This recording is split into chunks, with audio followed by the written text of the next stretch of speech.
Boa noite a todos, sejam muito bem-vindos a mais um programa Evangelho em Movimento, que é uma parceria do SOS Preces com a Web Rádio Estação da Luz.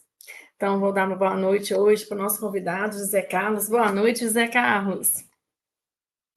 Boa noite, Carol, boa noite, Rosário. É com grande satisfação que estou com vocês para a gente compartilhar um pouco mais do estudo aí do Evangelho. Nós temos muita felicidade, que já é a segunda vez que ele está aqui conosco e que nós estamos muito felizes com o seu retorno. Boa noite, Rosário, como é que você está? Boa noite, Carol. Boa noite, José Carlos. Tudo bem, graças a Deus, né? Que Deus nos abençoe. Boa noite para o pessoal de casa. Exatamente, gente, sejam muito bem-vindos a Alice Paiva, boa noite, e a todos que vão chegando e que vão nos assistindo, né? Então, hoje, gente, nós vamos continuar com o estudo do Evangelho de Marcos, né? Hoje nós vamos estudar o tema A Escolha dos 12 Apóstolos. Mas antes disso, nós vamos falar naquele momento do SOS Preces. Então, Rosário, vamos colocar aqui para a gente aquele vídeo que fala sobre o SOS Preces.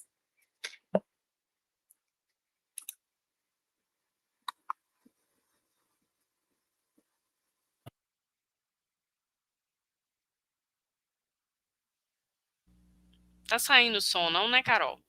Não tá, Rosário. Ixi, deu um probleminha, pessoal. De vez em Não tem quando isso problema, acontece. gente.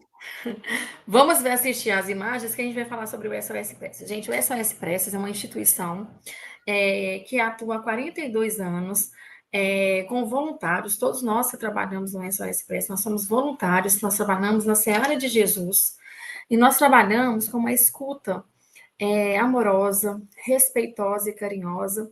O nosso tratamento é um tratamento ecumênico, ou seja, não importa as pessoas que nos ligam, né? Os irmãos que estão necessitados e que nos liguem, eles podem ser de qualquer religião.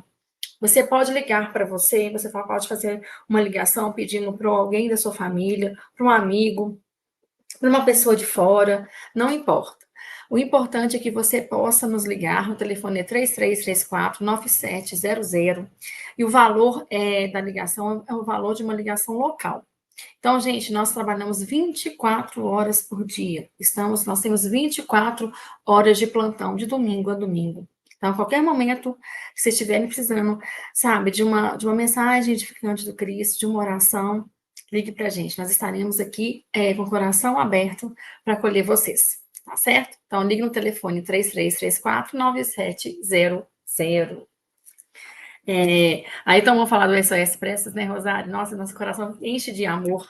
Ô, Carol, eu vou te falar que o vídeo nem fez falta, que você falou tão lindamente que ficou assim, ó, maravilhoso. Eu acho que é o amor por essa tarefa, é o amor que a gente sente por ajudar o próximo, né? A gente é tão beneficiado com esse amor, oh, meu Deus. Gratidão, Jesus, né? Por a gente trabalhar na sociedade.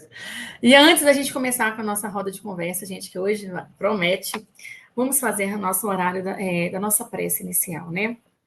Vamos elevar os nossos pensamentos ao plano maior, rogando a presença do nosso amigo e mestre de todos os momentos, de todas as horas, Jesus, o nosso governador, o nosso amigo, o nosso conselheiro, que nós possamos estar diante dele nesse momento, todos nós, para aprendermos um pouco sobre o Evangelho, aprendermos um pouco melhor sobre ele, assim, o quanto a importância dele nas nossas vidas, na nossa trajetória, no nosso processo de burilamento, que nós possamos compreender, entender melhor os seus passos, os seus gestos, as suas palavras, que nós agradecemos a cada um que estiverem aqui conosco presente para poder receber esses ensinamentos, esse aprendizado com o coração aberto, com a mente aberta, e que nós possamos levar esse bálsamo para tantas casas, para tantas pessoas que vão assistir aqui ao vivo conosco, que vão assistir também na gravação, e que todas as pessoas que estarão conosco nos dois planos da vida. Gratidão por esse momento, gratidão por esse estudo, e esteja conosco, Jesus, hoje, agora e sempre. Que assim seja. Amém. Gente, então agora nós vamos passar para vocês o capítulo e versículo que vai basear hoje a nossa conversa sobre a escolha dos 12 apóstolos. Rosário, por favor, passe para a gente. Certinho, vamos lá. Então, o nosso tema hoje, como Carol falou, é a escolha dos 12 apóstolos, não é isso? Está no Evangelho de Marcos, e a passagem diz o seguinte, a partir do versículo 13. E subiu ao monte e chamou para si os que ele quis, e vieram a ele. E nomeou 12 para que estivessem com ele e os mandasse a pregar, e para que tivessem o poder de curar as enfermidades e expulsar os demônios. A Simão, a quem pôs o nome de Pedro, e a Tiago, filho de Zebedeu, e a João, irmão de Tiago, aos quais pôs o nome de Boanerges, que significa filhos do trovão. E a André, e a Filipe, e a Bartolomeu, e a Mateus, e a Tomé, e a Tiago, filho de Alfeu, e a Tadeu, e a Simão, o cananita, e a Judas Iscariotes, o que o entregou. Está em Marcos, reiteramos, capítulo 13, entre os versículos de número, capítulo 3, perdão, entre os versículos de número 13 e 19. Muito obrigada, Rosário. Gente, é importante, só lembrando que nós estamos fazendo a leitura da sequência do Evangelho de Marcos. Então, a cada semana nós vamos dar sequência. Caso vocês não tiverem a oportunidade de acompanhar essa sequência, gente, vai no nosso canal lá do YouTube, do SOS Preces. Primeiramente, né, gente, curtem o canal, acompanhem para que vocês possam assistir, tá bom? E vamos começar. Gente, então agora vamos já dar a palavra para o nosso querido José Carlos e já vou começar o seguinte. De acordo com o Evangelho de Marcos, qual deveria ser o trabalho dos apóstolos? Você poderia falar com a gente, José Carlos? Perfeitamente, Carol. Mas antes, né, de iniciar, eu esqueci de dar boa noite aos nossos ouvintes, né? Deu boa noite a você, mas a Rosário não esqueci dos nossos ouvintes, né? Que Jesus abençoe, que eles possam, né, tirar o máximo aí daquilo que a gente, né, fala hoje.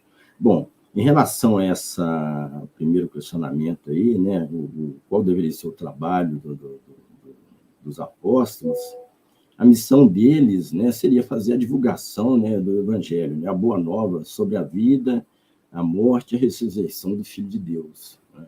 Esse era o papel principal deles, né? E, mediante todo esse trabalho de divulgação, né, a graça, né, que Jesus traria, né, dando para a gente uma nova luz, um novo direcionamento. Né? Então, o trabalho primordial dos apóstolos é exatamente essa, divulgar a boa nova, né, de forma que ela pudesse fazer luz no caminho daqueles, né, que eram os seguidores do mestre, né? Já que ele vivia cercado de criaturas buscando, né, uma luz, né, e essa luz é exatamente Jesus. Né? Então, ele deixou como legado dele esses 12 companheiros, né, que eles pudessem, na luz do entendimento deles, né, também buscar aí, mostrar, né, toda aquela as condições o qual o mestre mostrou, né, e teria esses companheiros aí como aqueles que encaminhariam as situações, né, pós a passagem dele. Né. Muito obrigada, José Carlos. Rosário, gostaria de fazer algum comentário? Gostaria de fazer algum complemento? Só destacar, pegando aí uma questão que o José Carlos já trouxe, né, o Carol, destacar que aí nos versículos 14 e 15 desse capítulo que nós estamos estudando, do Evangelho de Marcos, fica bem claro realmente, né, como ele lembrou, porque é colocado que Jesus nomeou os 12 para que os mandasse a pregar. Primeira informação que aparece é essa. E aí a gente sabe a importância do caráter educacional, ou seja, o evangelho, a boa nova, é para a educação de todos nós que somos espíritos imortais. Então esse é o primeiro ponto, né? E a gente vai ver, principalmente retratado ali no livro dos Atos dos Apóstolos, quando os então discípulos de Jesus já estão prontos, não é isso? E se transformam em apóstolos, porque a gente já discutiu isso aqui em outras oportunidades. Discutimos o quê? Essa ideia de que o discípulo é o aprendiz e de que o apóstolo é aquele que é enviado, não é isso? Então, quer dizer, é um percurso, é uma proposta de vida que, na verdade, eles vivenciam, que, em síntese, é a proposta para cada um de nós. Então, nós, inicialmente, somos aspirantes a discípulos, para que um dia a gente possa se tornar discípulos, não é isso? E aí, finalmente, um dia nos tornarmos apóstolos. Então, eu acho muito bonito perceber isso, né, que já aparece aqui nesse versículo, que é essa ideia realmente do caráter educacional. E na sequência, a gente estávamos nos referindo ao livro Atos dos Apóstolos, aí nós vamos ver realmente os apóstolos preparados para esse trabalho de divulgação e de atendimento e de acolhimento aos nossos irmãos sofredores, porque aí sim, né, no versículo 15, a gente vê a questão de que Jesus atribuiria a eles o poder de curar as enfermidades e expulsar os demônios. Nós sabemos que esse expulsar os demônios, doutrina espírita nos explica de uma maneira mais fidedigna a correlação com os processos obsessivos, não é isso? Então, esse é um ponto. E a questão das curas das doenças. Então, nós sabemos que tudo se processa, muitas vezes, pelo aspecto do magnetismo. E aí a gente poderia se fazer essa pergunta, mas por que nós não conseguimos? Porque nós não temos a fé nem de um tamanho de um grão de mostarda ainda. Nós ainda estamos na condição de espíritos muito impuros, de espíritos muito imperfeitos, que precisamos trabalhar as nossas questões, mas um dia, não é isso? Com a nossa fé robustecida, quando nós efetivamente tivermos condições, nós conseguiremos atuar de uma maneira bem mais intensa. Agora, eu acho interessante a sequência dos versículos, por quê? Porque no 14 aparece a questão da educação, ou seja, a educação é a base. A autoeducação é o primeiro ponto. Então, esse é o ponto que nós, na nossa atual condição evolutiva, devemos buscar. Né? Isso eu acho importante porque muitos de nós participamos de reuniões mediúnicas, da tarefa do passe, e às vezes nós ficamos muito preocupados se aquilo ali está surtindo efeito. Né? Se o meu trabalho como dialogador, por exemplo, numa reunião mediúnica surte efeito, se o meu trabalho como passista, né? Nós não temos que ter essa ânsia, nós temos que ter preocupação com a nossa autoeducação. E aí sim, utilizando o recurso da boa vontade e do trabalho que nos são colocados, que são colocados ao nosso dispor, aí a gente vai angariando os degrauzinhos ali da nossa caminhada, não é isso? Perfeito, perfeito, meninos.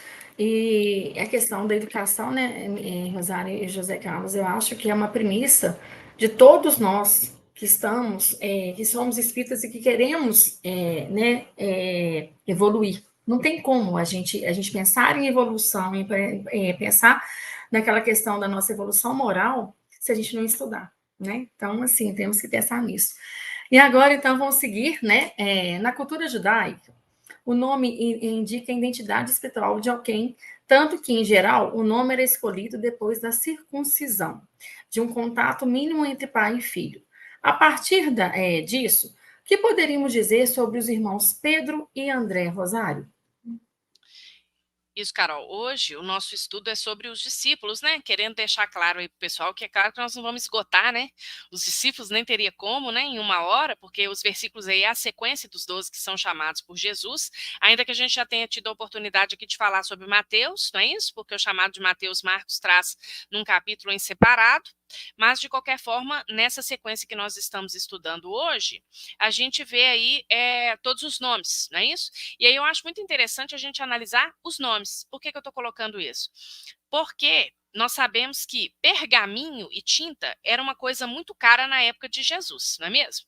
Então, os discípulos, os evangelistas, melhor dizendo, não se dariam ao trabalho, digamos, de registrar nomes se esses nomes não fossem importantes. Não é isso? E não são importantes só pelo registro da identidade. É aí que eu quero chegar. Porque como você bem colocou aí na pergunta, o nome ele representa a identidade espiritual de alguém. Então são nomes que têm uma simbologia, que têm um significado. Tá? Então, pegando aí no caso de Simão Pedro, por exemplo. No caso de Simão Pedro, nós temos a palavra Simão. A palavra Simão, ela significa o ouvinte, aquele que ouve. Olha que interessante isso, né? Quando a gente busca na etimologia do hebraico, nós vamos encontrar essa característica daquele que ouve.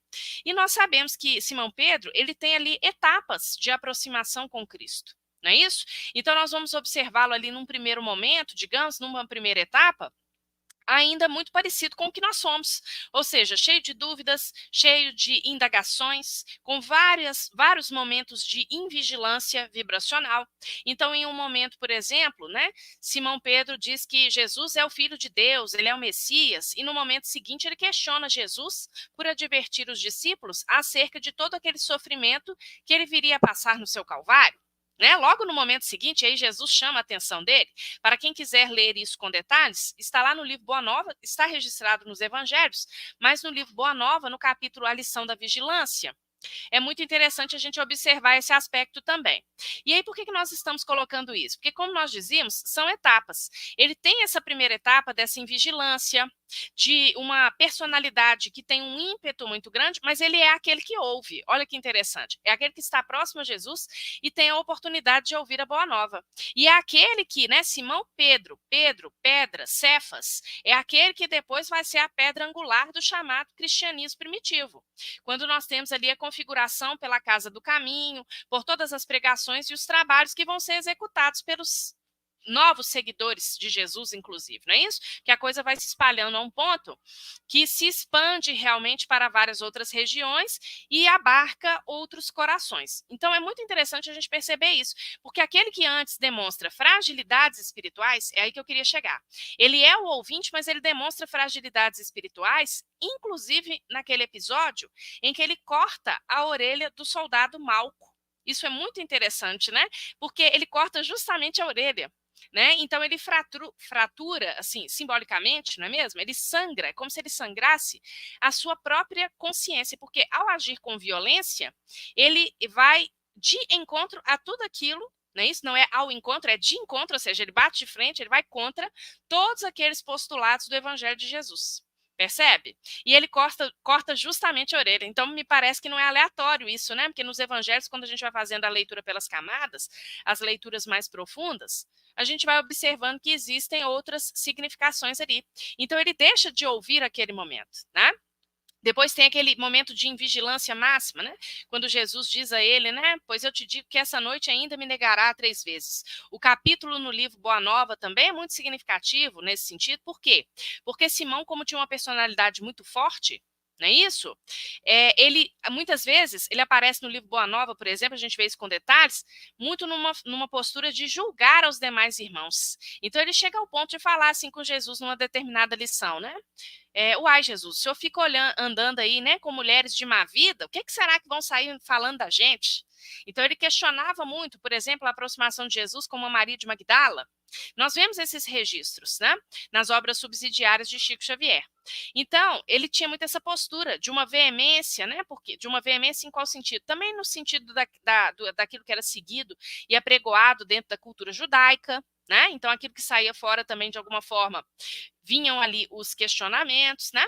Então, quer dizer, por que nós estamos levantando esse ponto? Porque lá no Boa Nova, nós vamos ver Jesus falando uma frase para ele, que é uma frase que deve ecoar na nossa intimidade.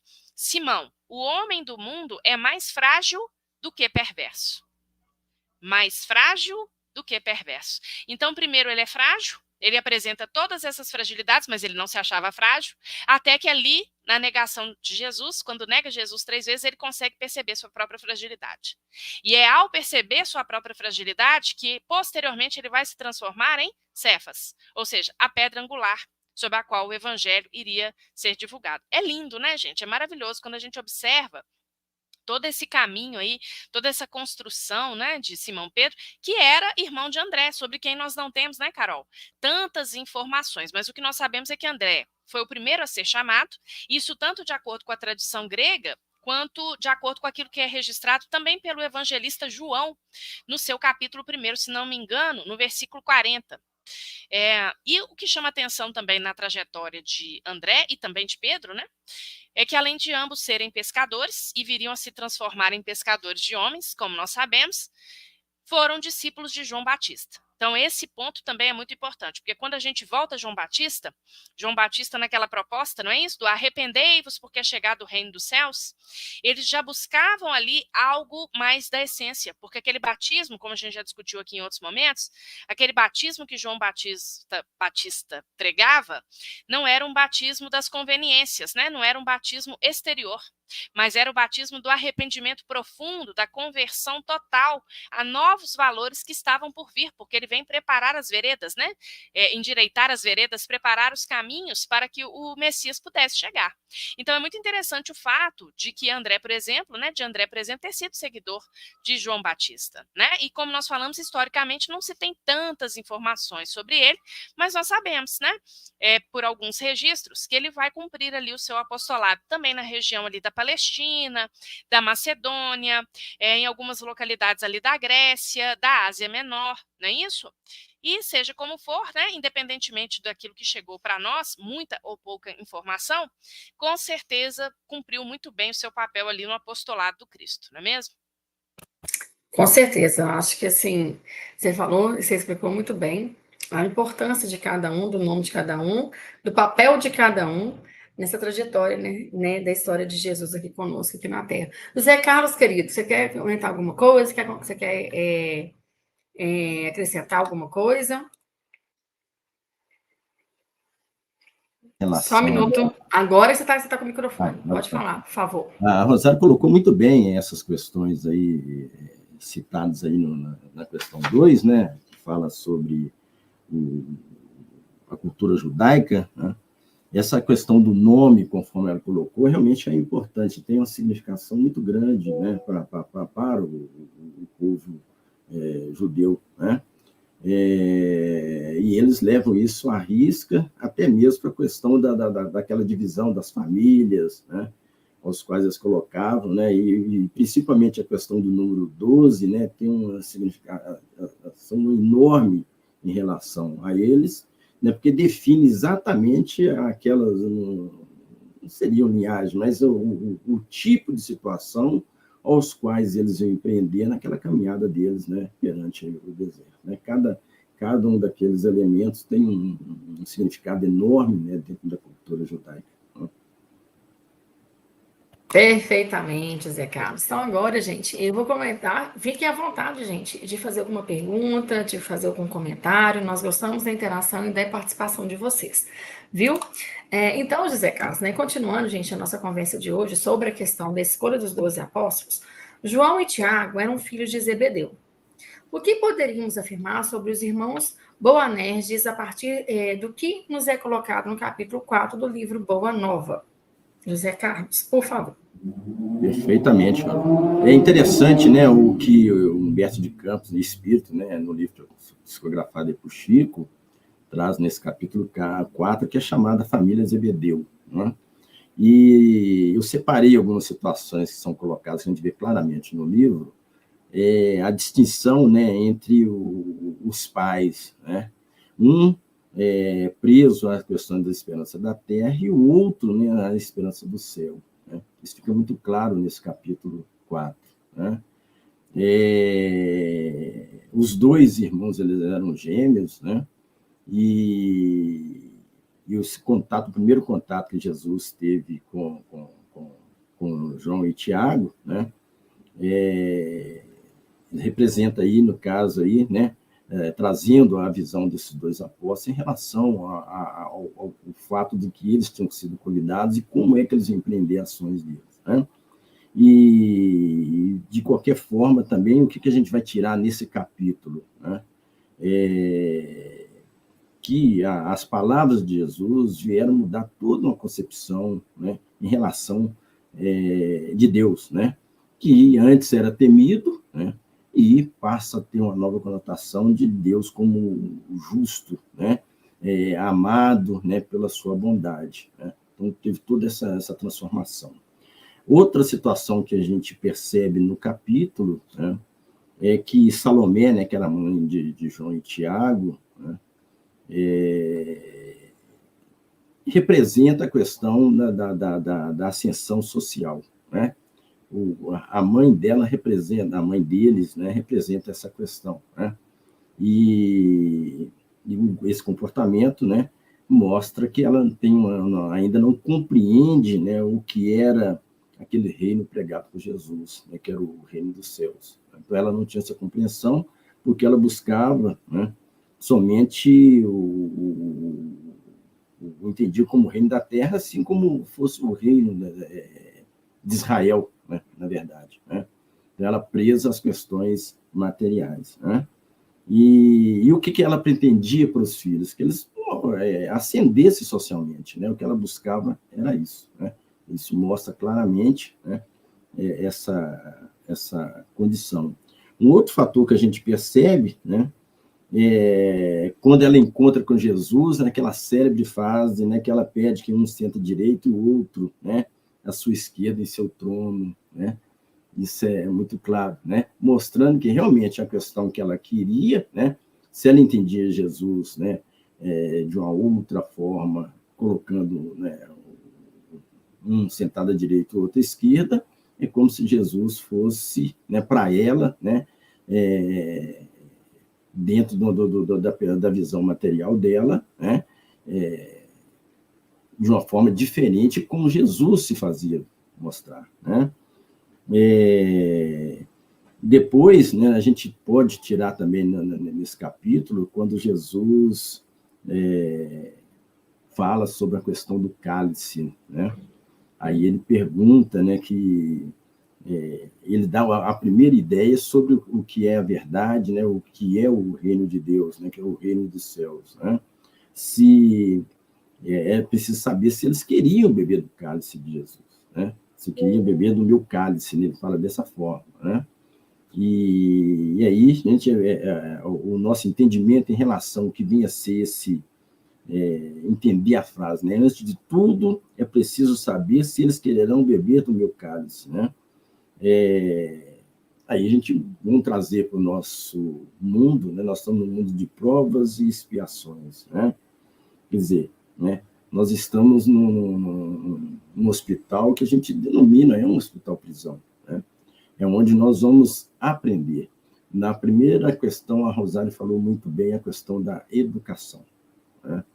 O que nós vamos, nesse mundo de provas e expiações, buscar? É o nosso aprendizado, né? É o nosso processo evolutivo mediante todas essas provas e as expiações que nós vamos ter que vivenciar para que nós possamos aprender, né? Então, quando Jesus coloca o beber do meu cálice, é exatamente isso, né? É nós compreendermos, né, o objetivo ao qual ele esteve aqui e denominou mais 12 companheiros, né, trazendo cada um a sua situação dentro do seu processo evolutivo para que eles pudessem nos pescar, né? Ele já tinha dito isso lá no primeiro, né, quando ele fez a primeira convocação, né, que aqueles companheiros seriam pescadores de homens, né? E os pescadores de homens exatamente isso, né? Se teve o entendimento de beber do cálice, entendeu qual que é a palavra, o que é que Jesus veio trazer, né? Buscaria, através daquelas palavras, daquele sentimento ao qual ele trazia na sua palavra, né, a compreensão para buscar aí o melhoramento, né? Foi falado também, né, a Rosário colocou com relação às questões morais, né? E nós sabemos que as questões morais são sempre causadas pelas maldades dos homens, né? Então, quando a mãe, né, Salomé, ainda não tem essa compreensão, né, de que as questões sociais elas não vão elevar os filhos, mas as questões espirituais, né, busca mostrar que o aprisionamento nas coisas da matéria, né, vão trazer realmente situações que podem causar, né, maldades, né? E é exatamente essa doença moral, ou seja, a não compreensão das leis divinas, que nos leva a um caminho, um direcionamento, né, de paz e luz, né? Uma outra situação que nós podemos observar, né, que essa cura, né, dessa doença moral, ela depende única e exclusivamente de nós, né? Buscando o quê? Compreender aquilo que o Mestre trouxe, né? Ele nos deu o cálice, é o caminho, né, para que a gente possa beber desse cálice, né, tendo a compreensão, né, de que ele traz para a gente a luz, né? Uma outra situação que a gente pode tirar desse texto com relação à lei de causa e efeito, né, que ela fica muito clara, né, porque a cada um é dado aquilo, né, as suas obras. Jesus falou isso, né? A cada um segundo as suas obras, né? tudo que nós fizermos de bom, obviamente, ele vai refletir sobre nós como felicidade. Né? E o sair desse patamar ao qual, né, a esperança da terra que a Salomé buscava, e buscar a esperança, né, do reino dos céus, que é o caminho de entendimento, da compreensão das leis divinas, é que vai fazer com que a gente possa realmente, né, conquistar, né, através da obra, né, equilibrada, buscando a compreensão das leis e, obviamente, aí, né, um caminho evolutivo. Mas se a gente falou em cálice, né, mas qual que seria esse cálice de Jesus, né? Jesus, por ser um espírito, né, o ser mais iluminado que já esteve aqui na Terra, né? Ele é a luz, ele é o cálice, né? E nós, como seguidores dele, né? A Rosário colocou muito bem, né? Nós somos seguidores, né? Eu diria até que talvez nem seguidores, nós ainda somos aprendizes de seguidores, né? Estamos caminhando para lá, né? Para que a gente um dia nós possamos chegar no mundo crístico, né? A hora que nós tivermos realmente essa compreensão, né? De poder buscar, né? E lembrando sempre que nesse caso de Jesus tem que os remédios que nós precisamos para justamente curar aquelas, né? Aquelas doenças morais às quais a gente cria nesse caminho que a gente, né, perambula aí, né? E a gente bate toda hora a nossa porta aí, né? Então o cálice dele vai trazer os remédios, né? O cálice compreende, né? Nós entendermos aí as leis divinas, compreendemos as leis divinas e cumpri-las, né, na sua totalidade, né, dentro do nosso processo aí. Nossa, eu estava escutando você, né, o José Carlos falando do cálice. Gente, eu fiquei como é importante, como é maravilhoso a gente saber sobre o Evangelho. E a gente lembrar de uma coisa muito importante. Jesus nunca impôs nada, ele sempre perguntava, né, se a pessoa queria, se a pessoa estava disposta a segui-lo, disposta a beber do cálice dele.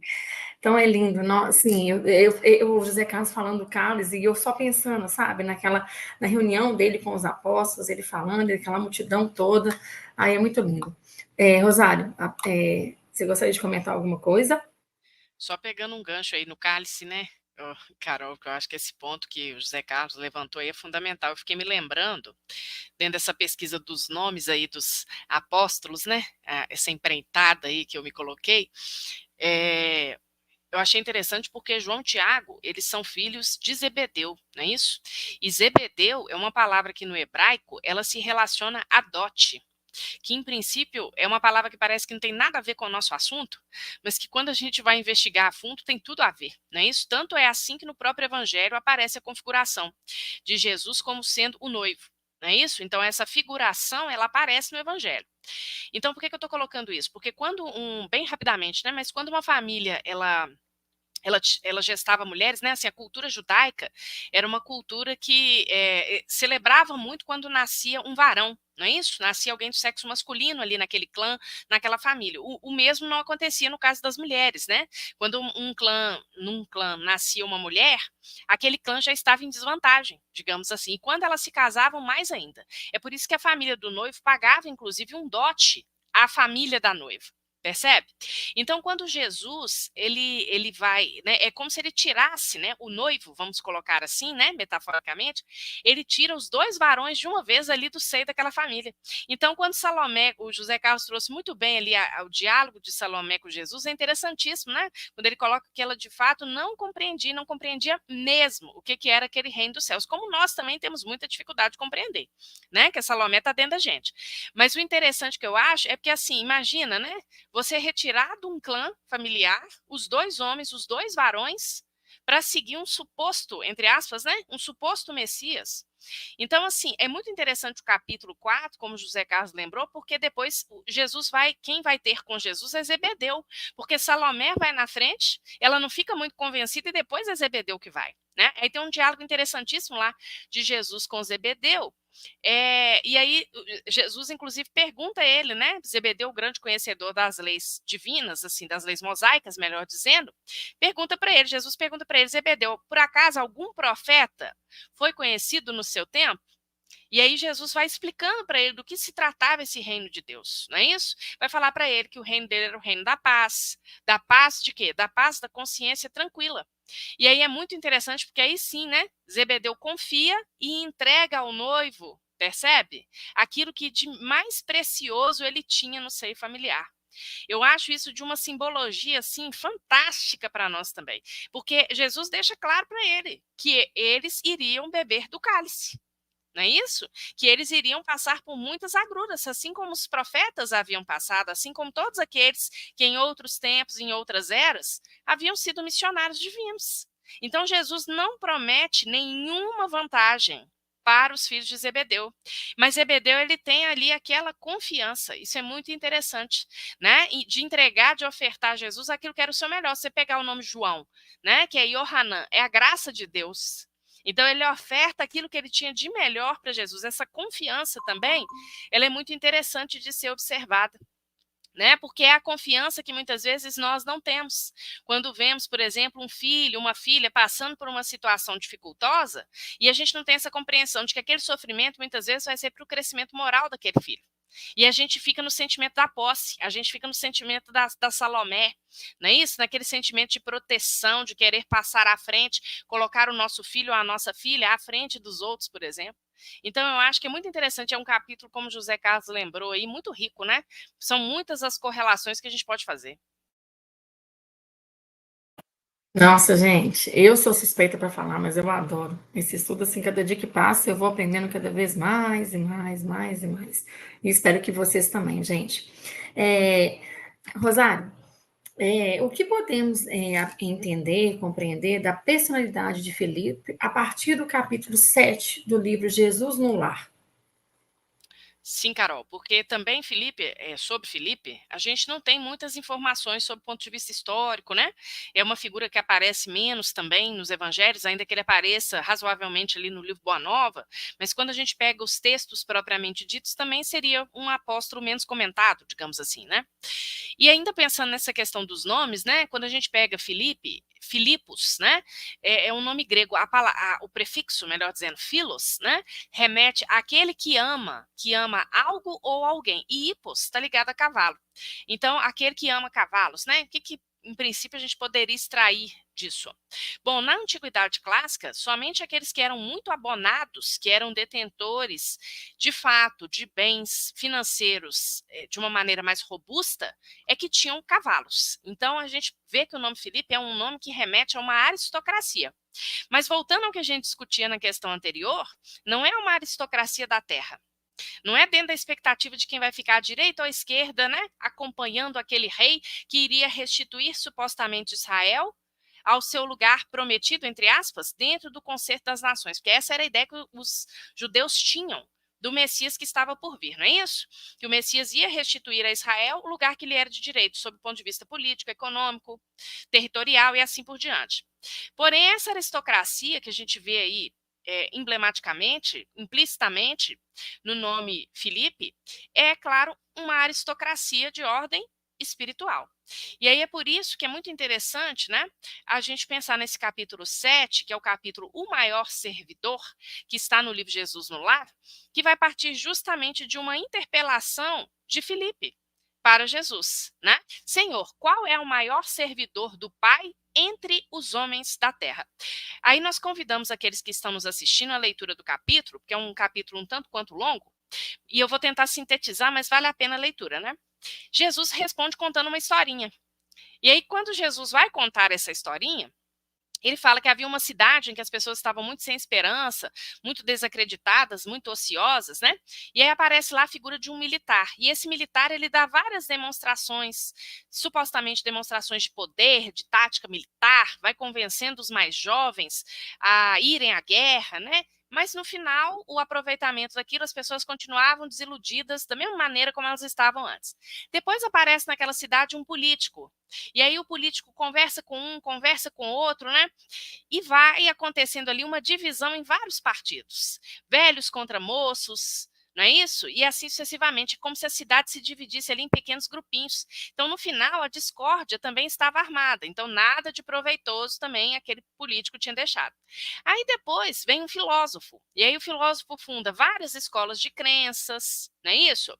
E aí, porém, né, apesar de as indagações de ordem filosófica serem, obviamente, muito úteis para nós seres humanos, tudo depende, né, de como essas indagações são feitas, em que contexto e também do preparo daqueles que estão ali, dos discípulos, digamos assim. Então, indagações inúteis a cérebros menos aptos podem não ser tão felizes. Então, o trabalho do filósofo ali, nada foi a mesma coisa. E aí, Jesus termina a historinha falando que quem vai chegar ali no final das contas e vai acabar ajudando aquela localidade é um homem simples. E esse homem simples não trazia armas, nem escrituras, nem discussões, nem imagens, mas que ele tinha um sorriso espontâneo e revelava um coração cheio de boa vontade, guiando as mãos operosas. Então, onde ele via, né, para sintetizar a história, onde ele via ali uma necessidade, ele ia lá e ajudava. Precisava ali de uma enxada, ele ia lá e apanhava a enxada. Precisava ali de uma assistência de ordem moral, ele ia lá e dava essa assistência de ordem moral.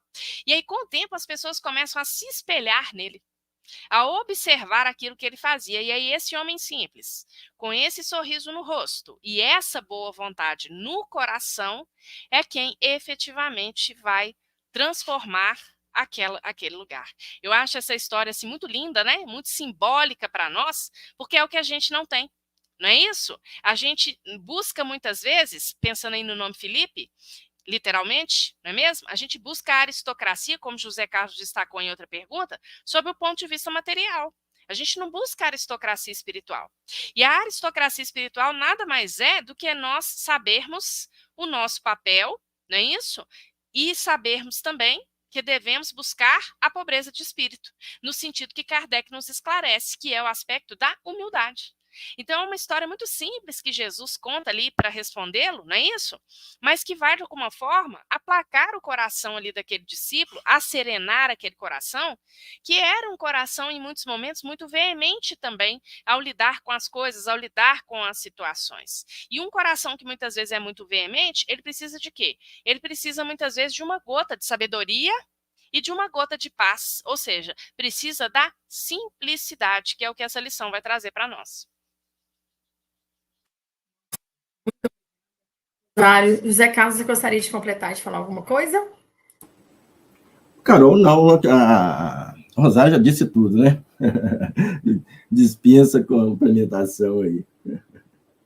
Então tá bom, mas vamos ficar, porque ainda nós temos, e nós continuamos a nossa conversa. E aí, gente, ó, Natanael era filho de Talmai, que significa arado, um dos símbolos mais importantes no Evangelho de Jesus.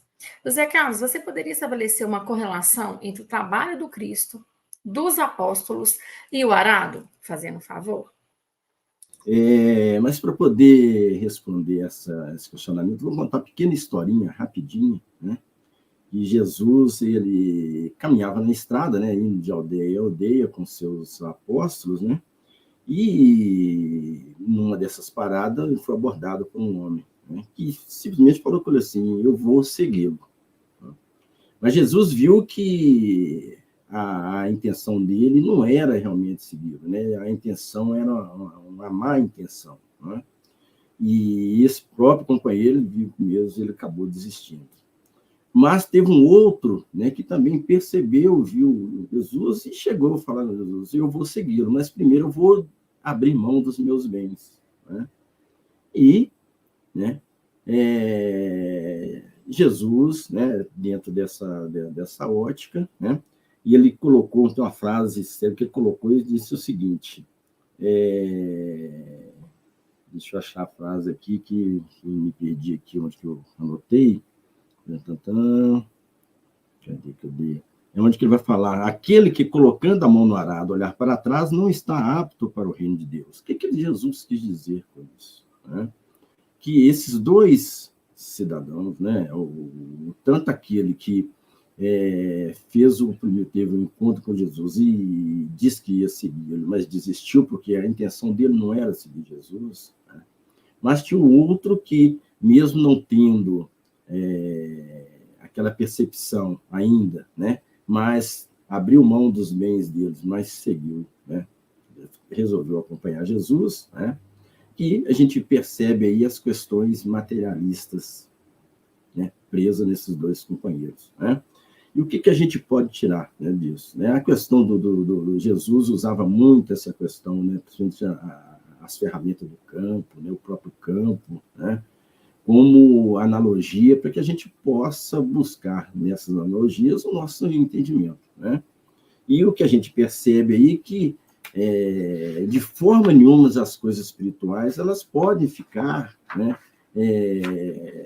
antes das coisas espirituais, né? As coisas materiais não podem ficar acima das questões espirituais.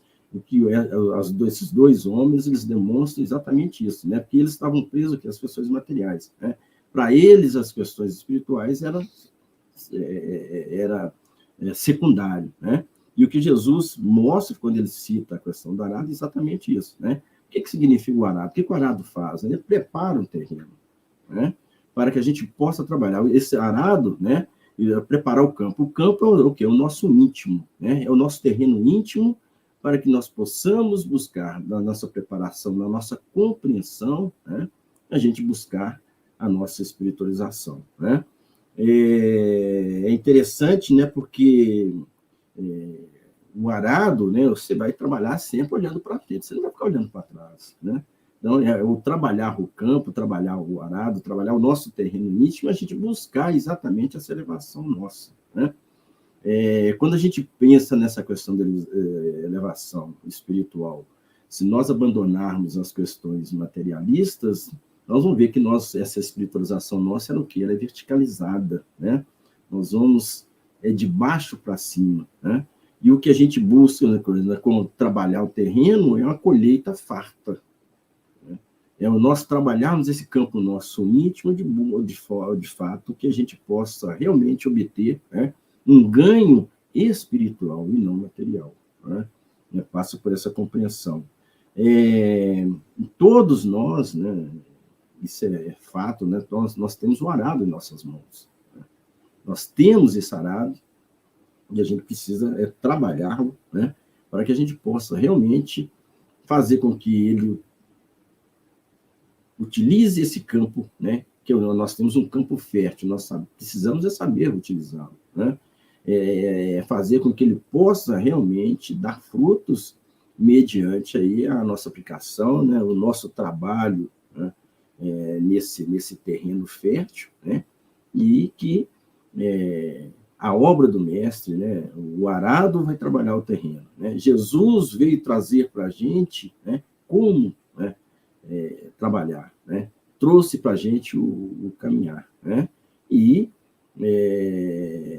a nossa condição enquanto seguidores de Jesus é a gente buscar, né, essa implementação, né, desse terreno trabalhado aí com as ferramentas que nos são dadas, né, que nos são concedidas para que a gente possa realmente buscar aí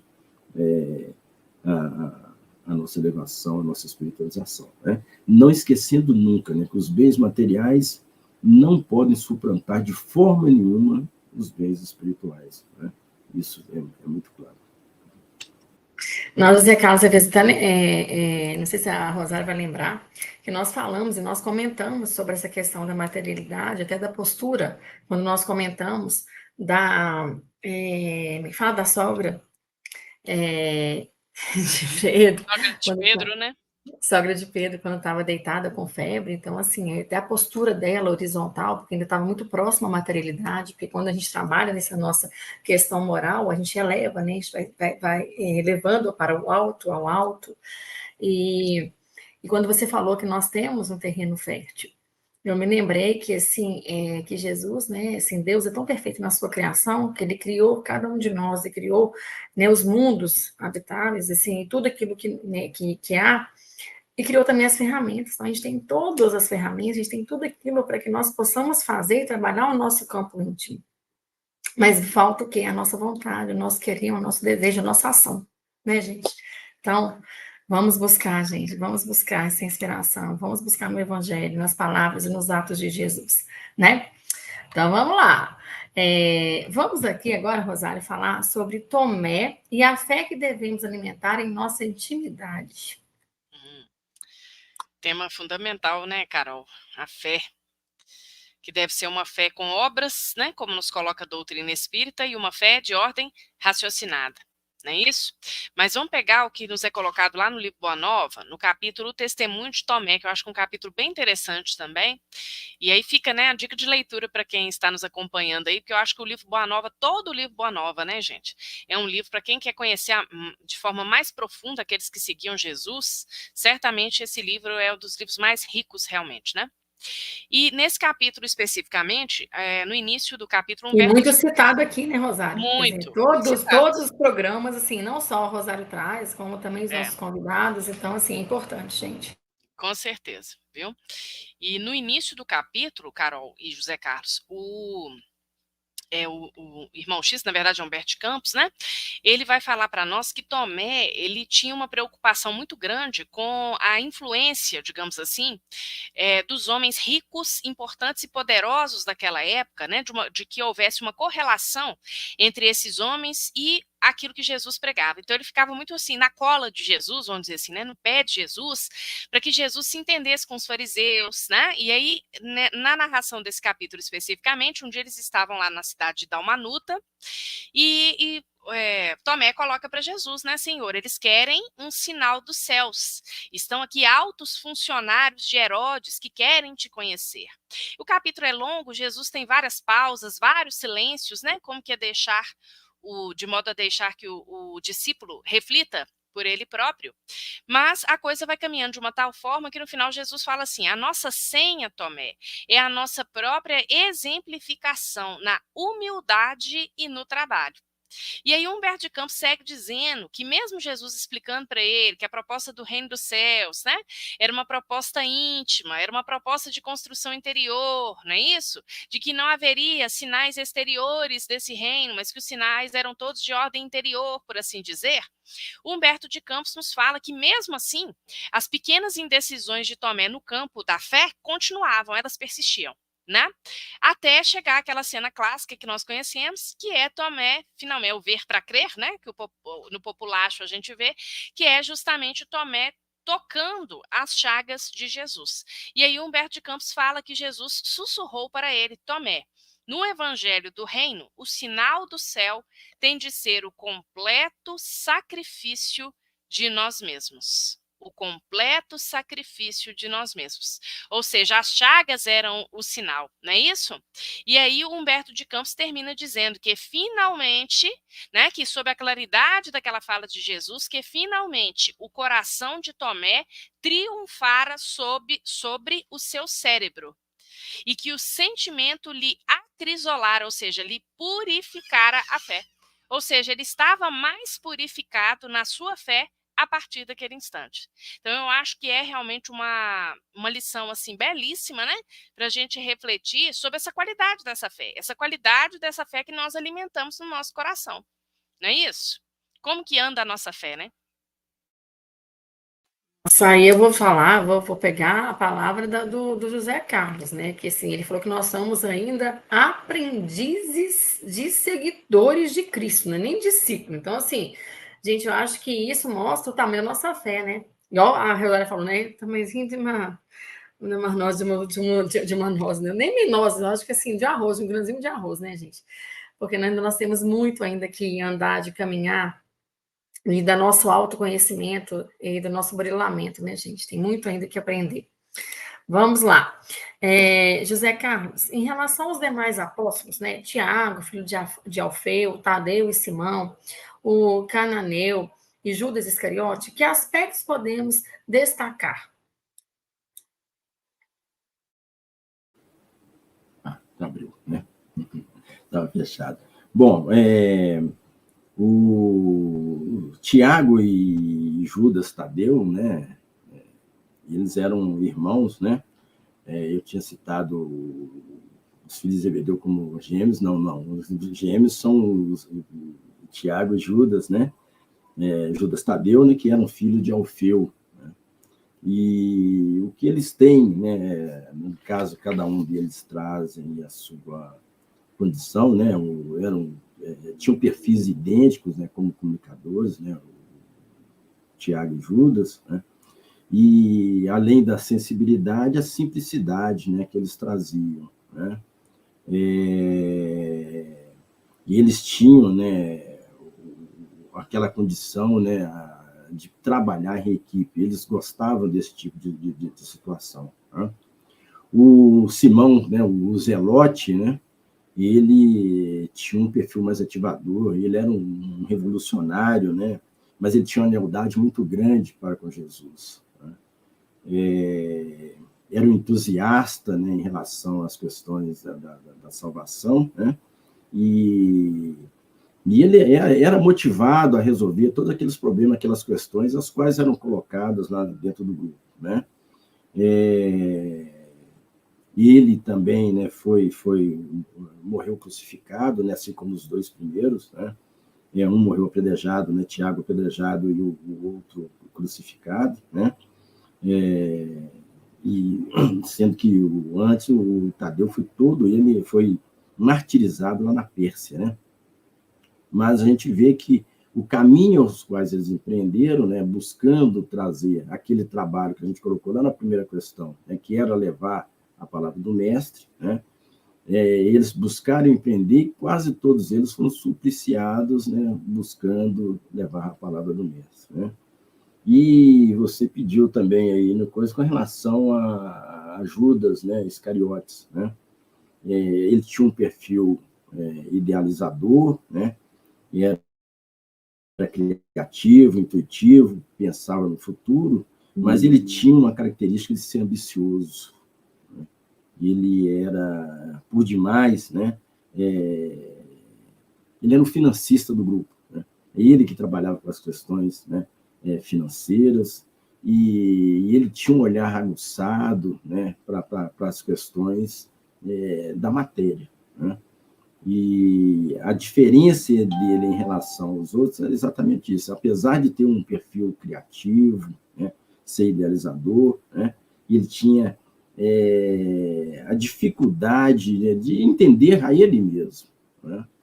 E a gente viu, né, nós vamos ter oportunidade de falar, né, o que foi que ocasionou, né? Está nas próprias escrituras que Jesus mesmo disse que alguém ia traí-lo, né? Estava nas profecias, e foi justamente Judas, né? E quando ele deveria buscar, né, o auto-perdão, o arrependimento, ele, né, teve um ato falho no cometendo aí o suicídio, né? Então, são situações, né, diferentes para cada um desses companheiros, né? Os três primeiros trazendo, né, a sua lealdade para com Jesus, buscando empreender as ações dentro da característica de cada um, né? Mas a gente teve, mesmo fazendo parte do grupo, né, o Judas tendo uma característica totalmente diferente aos outros, mesmo estando dentro do grupo, né? Mas que buscava, ficou preso às questões materiais, né? Verdade, José Carlos. Gente, como é bom e quão importante a gente conhecer a palavra, né, de Jesus, né, o Evangelho, e mais ainda as atitudes dele, né, para conosco. Gente, olha, é muito importante, né, desde já, a participação de vocês que estão conosco, que assistem, mesmo também aqueles que assistem depois a gravação, manda sua pergunta, manda seu comentário. E então, agora eu vou abrir espaço para os comentários dos internautas, e eu peço só para vocês, o José Carlos e a Rosário, para serem um pouquinho breves por causa do tempo, gente, mas vamos lá, porque é importantíssima a pergunta deles. Vou começar aqui pela pergunta da Rita Aguilar Prado, de Pesqueira, Pernambuco. Ela fez a seguinte pergunta: os escolhidos foram todos antecipadamente no plano espiritual selecionados. Teve algum caso de improviso? Por exemplo, o caso, por exemplo, de Judas? Rosário, você poderia responder para a nossa querida Rita? Carol, a gente poderia partir do pressuposto de que não existe improviso, né, na orquestração divina. Certamente que esses 12 companheiros de Jesus foram muito bem escolhidos, muito bem preparados no plano espiritual, não é isso? Mas eram homens, eram falíveis, estavam ali na sua caminhada evolutiva, assim como acontece a cada um de nós. Como José Carlos destacou, e aí eu gostaria até de lembrar do capítulo A Ilusão do Discípulo, do livro Boa Nova, em que o perfil de Judas vai ser mais bem detalhado, não só para essa companheira que fez a pergunta, quanto para os demais internautas que estão aqui com a gente. Porque nesse capítulo, Humberto de Campos deixa muito claro que Judas amava Jesus profundamente. Às vezes a gente tem de fora, né, uma visão assim, ele traiu Jesus, aquela coisa. Mas ele foi movido, como José Carlos já começou a explicar ali, a trazer para nós, ele foi movido por uma incompreensão. Ele também não compreendia com tanta clareza o que era esse reino dos céus, não compreendia com tanta clareza a proposta de Jesus e tampouco a si mesmo. Então é um problema muito mais de ilusão e de incompreensão. Então ele achava que Jesus era fraco, é o que Humberto de Campos nos coloca, para lidar politicamente com os interesses ali naquele momento. Percebe? Então a ideia dele era assim, os fariseus vão ali encarcerar Jesus, mas eu vou lá resolver o negócio, vou libertar Jesus, a parte espiritual do reino vai ficar por conta de Jesus e a parte política vai ficar comigo. Esse era mais ou menos o pensamento dele. Né? Então, quer dizer, ele se ilude, e aí no final nós sabemos muito bem o que vai acontecer, não é isso? E ele, a dor do remorso é tão grande que ele acaba morrendo por via do autoextermínio. Não é isso? E aí tem uma lição belíssima do irmão X, ele vai ser amparado no plano espiritual, nada mais, nada menos do que por Maria, mãe de Jesus, que, como nós sabemos, chancela no plano espiritual trabalhos ligados, relacionados a esses irmãos. Não é isso? Então, quer dizer, é muito bonito a gente perceber, né? Vamos agradecer aí de novo a pergunta aí da nossa colega, porque realmente não existe improviso, mas existe livre-arbítrio. A lei de liberdade, ela é do escopo de cada um de nós. E nós, quando abraçamos determinadas missões, isso é muito claro para a gente, né? Quando nós abraçamos determinadas missões, nós podemos acertar, mas também podemos falir. E aí eu queria só aproveitar, Carol, também para mandar um abraço para a Mara Cristina, lá da Casa da Prece, irmão Alberto Salles. Já tive a oportunidade de falar nessa casa, uma casa do coração querida, numa cidade, um distrito próximo aqui em Belo Horizonte, que é Ribeirão das Neves.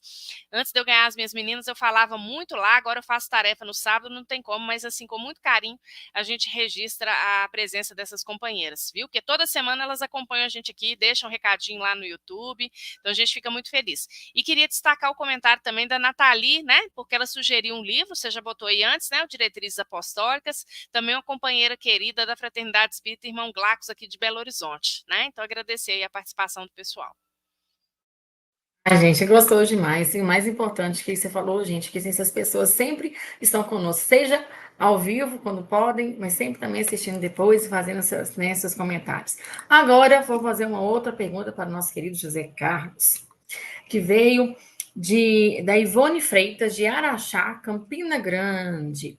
Aí, o que acontece? Por que ainda não rezemos e agradecemos quando da alegria e no contentamento, quando estamos felizes, somente da dor é que oramos? Por que dessa dicotomia? Então, assim, ou seja, por que nós buscamos a oração? Por que nós buscamos essa comunhão com Jesus só na nossa dor e não na nossa felicidade? José Carlos. Quem perguntou, Carol? Foi Ivone Freitas, de Araxá. É interessante a pergunta dela, né? E faz muito sentido. Porque somente nas dificuldades é que a gente busca fazer oração, né?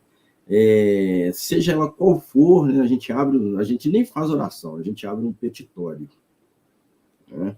Não é oração. A gente somente pede. Né? E oração é aquilo que a gente faz, externando de dentro para fora, algo realmente sincero, né? Para que isso possa alcançar, né, os espíritos superiores que vão interceder por nós, né? Mas é próprio de nós, que ainda estamos na inferioridade, essas questões. Né? A nossa não compreensão de que a oração, né, ela que vai nos dar o suporte, ela que vai nos abrilhantar com situações de positividade, né? Nós só lembramos de orar quando nós estamos numa situação crítica, né?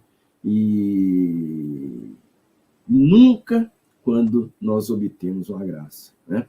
E um outro problema muito sério em relação à oração, porque a gente nós abrimos o nosso petitório e nós temos um gravíssimo problema nosso, que é o imediatismo.